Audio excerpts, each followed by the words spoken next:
Kunto Wijoyo. Siapa yang tidak mengenal beliau? Seorang sastrawan dan ilmuwan profetik yang dipuji banyak orang. Karya-karya dan kepribadiannya istimewa.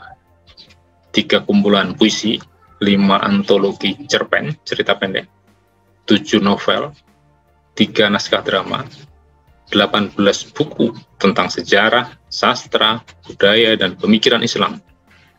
Semua karya beliau ini mendapatkan 12 penghargaan dari dalam dan luar negeri, antara lain ASEAN Award on Culture tahun 1977, Satya Lencana Kebudayaan Republik Indonesia tahun 1997,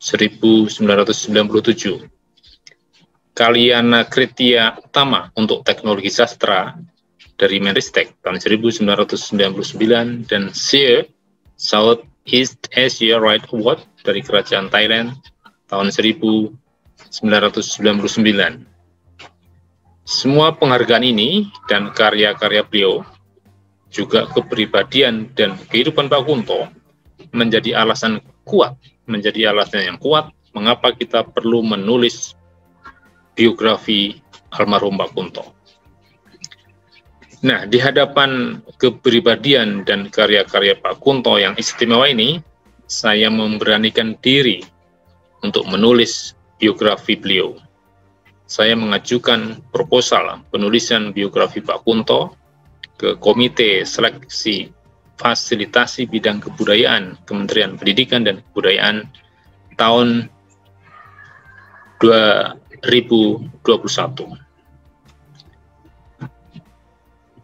Saya memiliki pengalaman menulis dan menerjemah buku.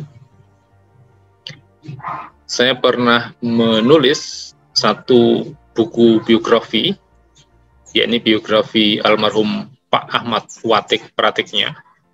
Beliau merupakan salah satu sahabat karib Pak Kunto di Universitas Gadjah Mada, Yogyakarta.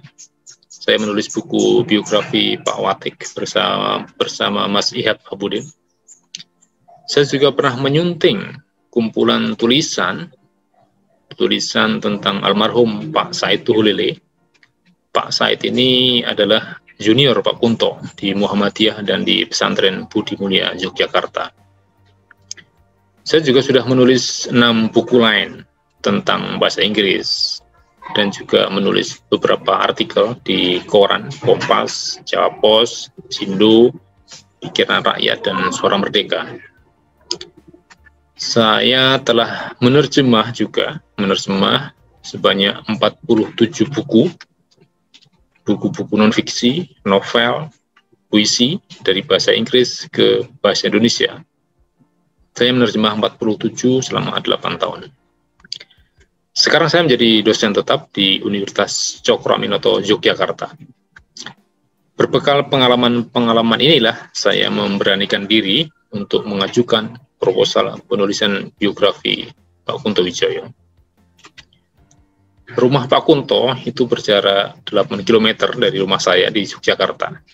Saya pernah silaturahmi ke rumah beliau dan bertemu dengan Pak Kunto dan Ibu Susila Ningsih, istri Pak Kunto, tahun 2002 atau 2003.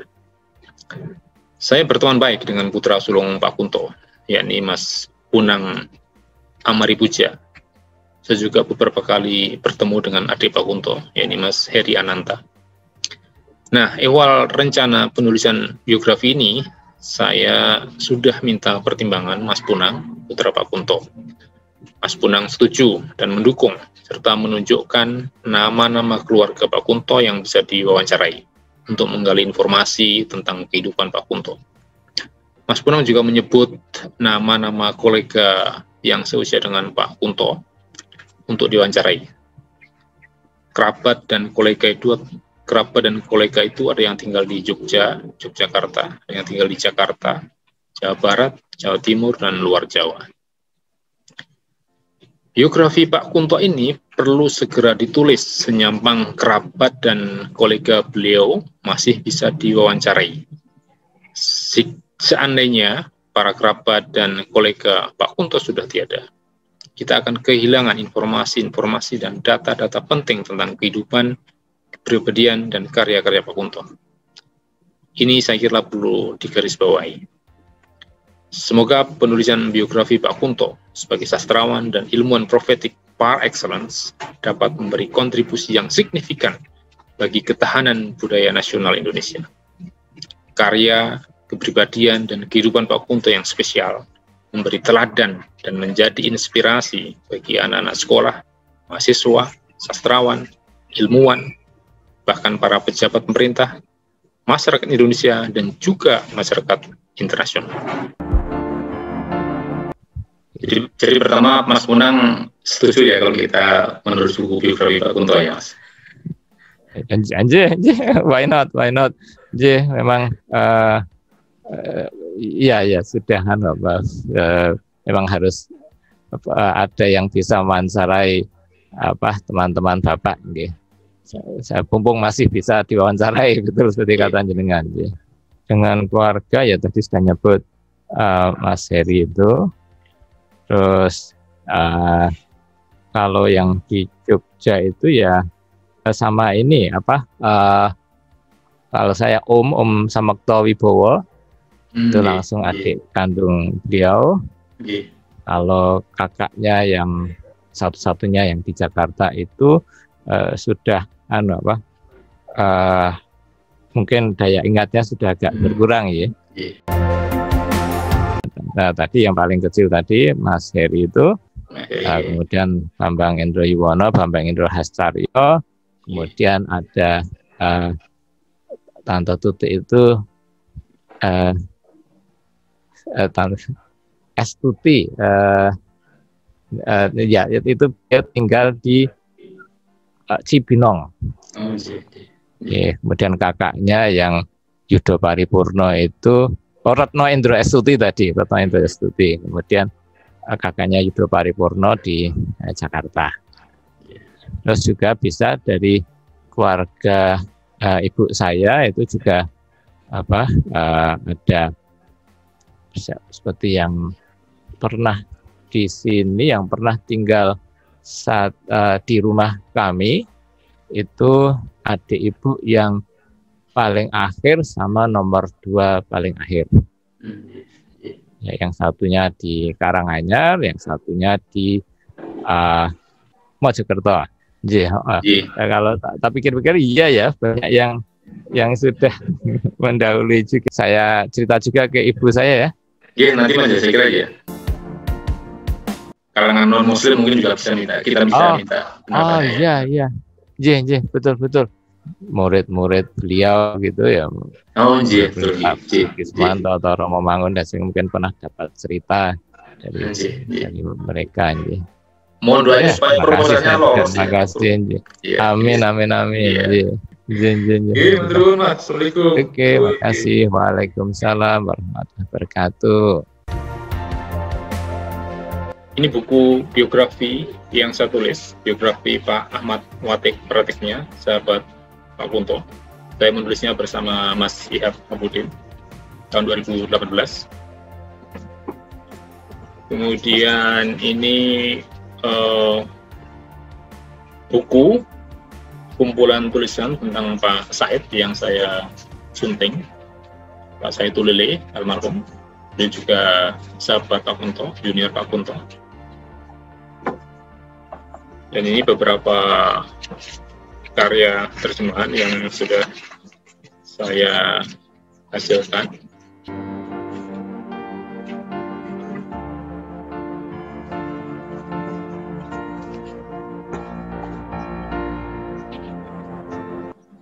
Buku Polo Fred, Pendidikan Masyarakat Kota, yang saya terjemahkan juga.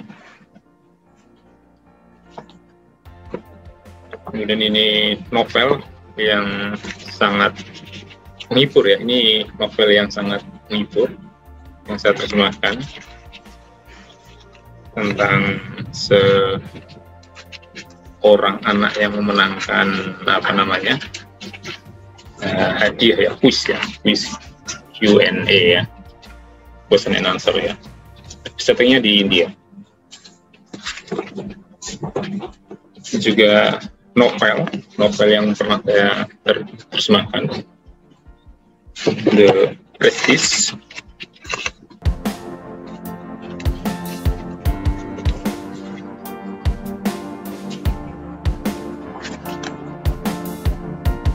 Ini buku terjemahan saya tentang politik pendidikan, Paulo Freire. Sampulnya lama ya, sekarang sampulnya udah berubah nih, edisi yang baru, cetakan baru sudah berubah. Ya, menerima bersama Mas Fuad Arif Budiartanto. Kemudian saya juga menerima buku tentang kelahiran ya, tentang kelahiran ya. Ini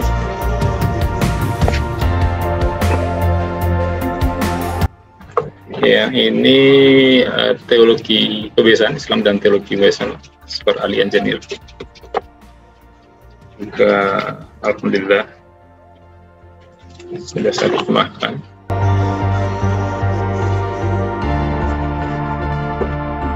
Mungkin ini tentang tasawuf, ini tasawuf juga terjemahan.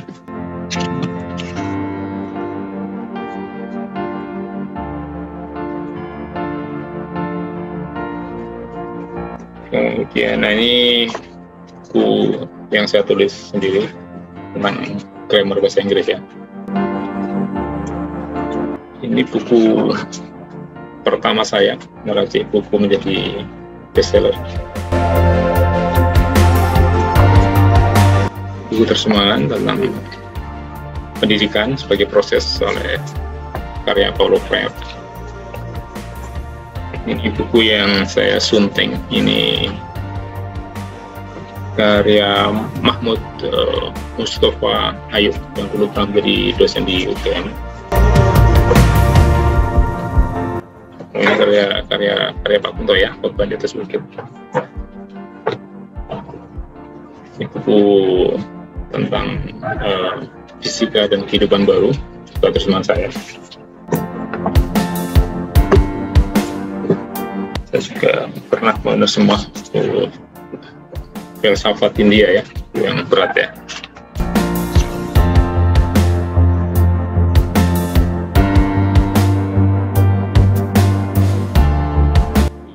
Beberapa koleksi buku yang saya tulis dan yang saya terjemahkan masih sempat tersimpan ya.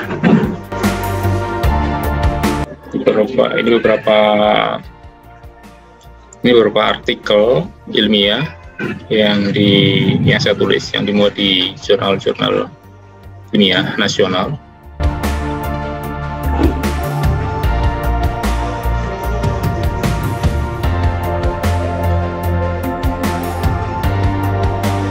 Buku, judul-judul buku yang pernah saya tulis ada 7 buku.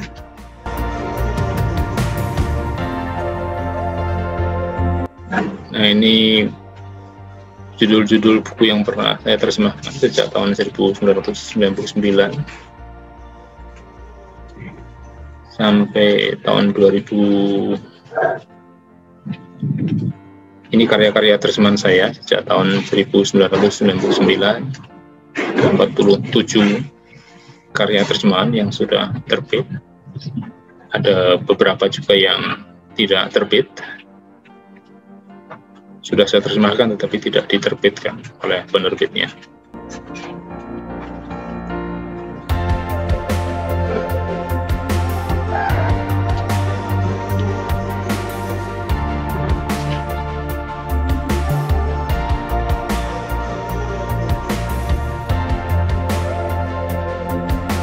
Nah, ini novel yang bestseller waktu itu, The Dante Club ya, terjemahan saya juga.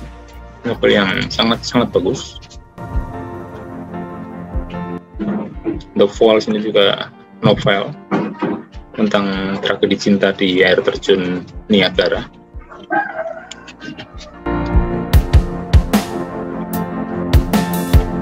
Ya, terakhir saya menerjemah buku tentang Taksonomi Bloom, Taksonomi Pendidikan Kognitif edisi revisi tahun 2010. Itu buku yang sangat penting dalam bidang pendidikan. Ini beberapa judul artikel yang saya tulis di koran ya.